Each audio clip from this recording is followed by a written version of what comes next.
स्वतंत्रता संग्राम की आग सालों तक धधकती रही और इस आग में ना जाने कितने शूरवीरों ने अपने देश के लिए अपनी जान गंवा दी।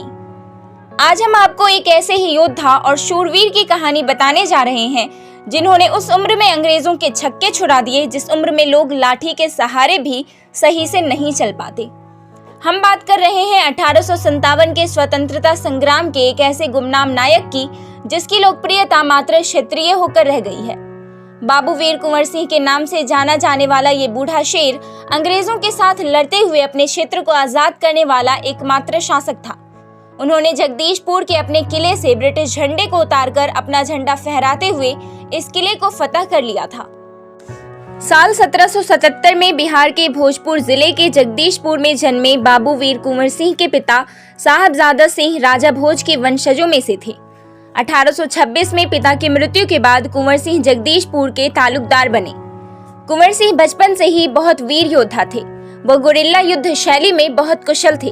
अपनी इस कुशलता का प्रयोग उन्होंने स्वतंत्रता की लड़ाई में अंग्रेजों के खिलाफ किया था। कुंवर सिंह के बारे में सबसे खास बात यह है कि उन्होंने अपनी वीरता को 80 साल की उम्र तक भी बनाए रखा और इस उम्र में भी अंग्रेजों से ऐसे लड़े जैसे कि वह 20 साल के युवा हों। उन्होंने कभी भी अपनी उम्र को खुद पर हावी नहीं होने दिया। साल 1857 में जब प्रथम स्वतंत्रता संग्राम का डंका बजा तो एक तरफ नाना साहेब तात्या टोपे डटे खड़े अंग्रेजों का लोहा ले रहे थे, तो वहीं महारानी रानी लक्ष्मीबाई, बेगम हजरत महल जैसी वीरांगनाएं अपने तलवार का जौहर दिखा रही थी। ठीक इसी समय बिहार में एक बूढ़े शेर की दहाड़ ने अंग्रेजों के पसीने छुड़ा दिए। बाबू वीर कुंवर सिंह ने भी ब्रिटिश शासकों के खिलाफ लड़ रहे बिहार के दानापुर के क्रांतिकारियों का नेतृत्व किया। 80 साल की उम्र में जहां शरीर आराम चाहता है, वहीं कुंवर सिंह अपनी हड्डियों में बारूद और नस नस में देशभक्ति की लहर लिए अपने सेनानी भाइयों के साथ अंग्रेजों का डटकर मुकाबला कर रहे थे। कुंवर सिंह के दो भाई थे, हरे कृष्णा और अमर सिंह, जो उनके सेनापति भी थे। साल 1848 से 49 में जब अंग्रेजी शासकों ने विलय नीति अपनाई, जिसके बाद भारत के बड़े बड़े शासकों के अंदर रोष और डर जाग गया। वीर कुंवर सिंह को अंग्रेजों की ये बात रास न आई और वो उनके खिलाफ उठ खड़े हुए। अपने इस क्रोध को एक आग में बदलते हुए कुंवर सिंह ने दानापुर रेजिमेंट, रामगढ़ के सिपाहियों और बंगाल के बैरकपुर के साथ मिलकर अंग्रेजों के खिलाफ धावा बोल दिया।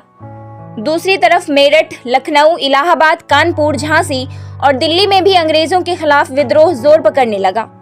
इस दौरान वीर कुंवर सिंह ने अपने साहस, पराक्रम और कुशल सैन्य शक्ति का उदाहरण पेश करते हुए सेनाओं का नेतृत्व किया और ब्रिटिश सरकार को घुटनों पर ला दिया।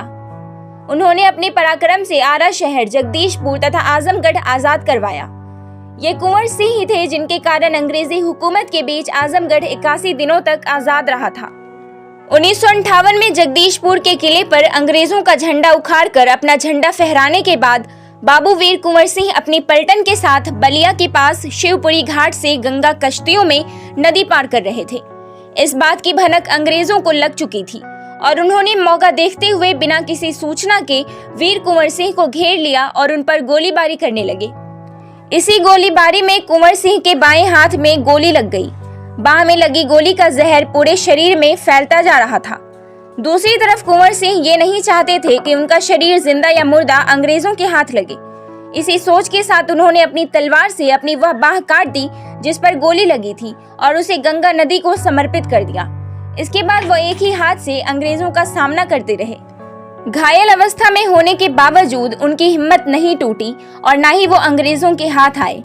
उनकी वीरता को देखते हुए एक ब्रिटिश इतिहासकार होम्स ने उनके बारे में लिखा है कि यह गनीमत था कि युद्ध के समय उस कुंवर सिंह की उम्र 80 थी।